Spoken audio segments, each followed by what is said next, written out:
Hi everyone, welcome to month 3 of the Chatsworth Block of the Month. In your kit, you receive cutting instructions, so you'll follow those instructions to cut your assorted prints in the sizes that are listed in those instructions, as well as your background fabric, which again is kind of just on the other side of this page. So you have your cutting instructions, and then what you're going to do is follow the instructions for assembling block 3 that appear on page 8 of your pattern. So within, let's just talk about step 1 here.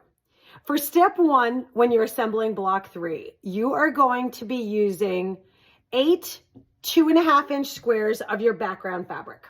Okay, so we've got 2.5-inch squares that you are directed to draw a diagonal line from one corner to the other on all 8 of them on the back of the fabric. Okay, so you've got those. You're also going to have one of each of your prints in this shape. This is a 2.5 by 4.5-inch rectangle. And what we're going to be doing is assembling 4 of these. So we have this kind of diagonal that appears in our background fabric, but we're just going to add those 2 corners on. So I've played with this a little bit, and I just wanted to give you some advice on how to best assemble this piece that we're going to talk about here. So let me just move this out of the way. The book is telling you that what you would do is take your print fabric, then your background square, and you're going to put it right on top of your print, right sides together, as you see here. And the book tells you that you are going to sew right on that line.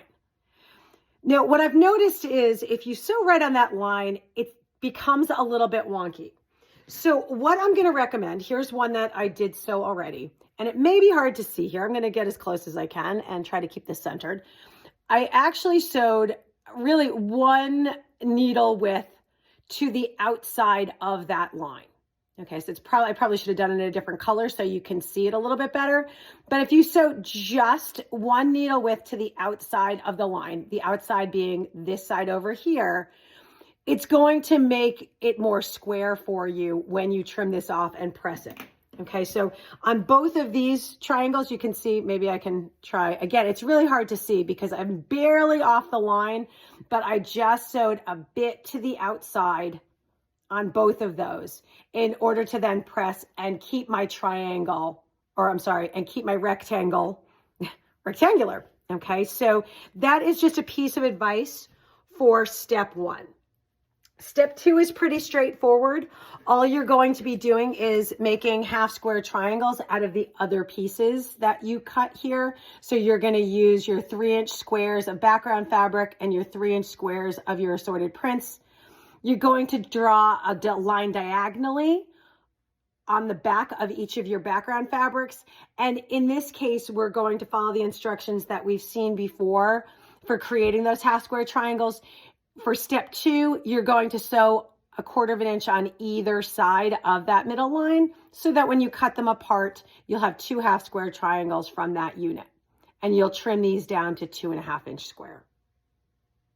Okay, now this one I did not need to trim down at all. You're basically just proofing that it's going to end up as a 2.5 by 4.5-inch rectangle.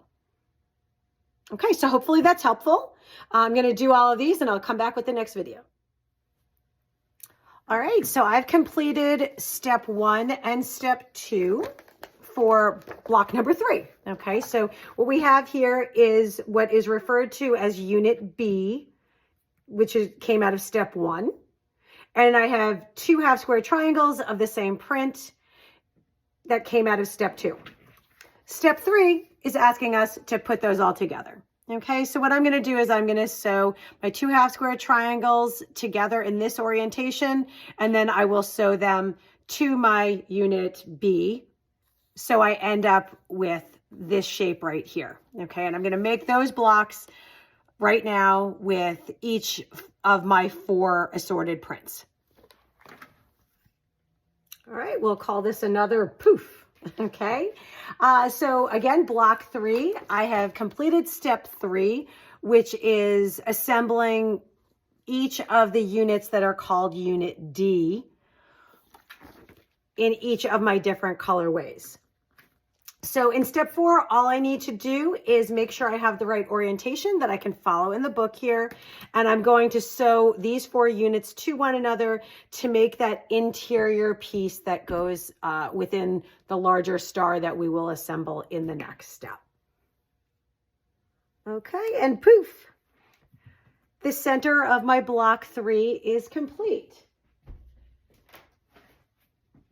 Next, we're going to follow the instructions on, I believe, I should know by now, I believe it is page 29 of the pattern, and we're going to take those pieces that we made in month 0, our setting triangles, as well as our cornerstones, and we're going to assemble each one of these kind of flying geese blocks, as well as the cornerstones, and we are going to fully assemble the block once we put these all together.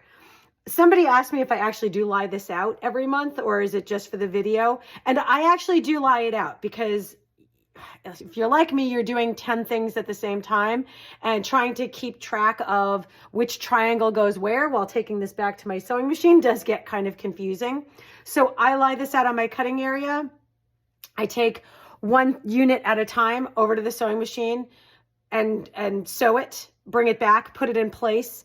Then I'll trim all of them down once I've constructed all 4 of these kind of flying geese blocks. Then I can assemble them in rows.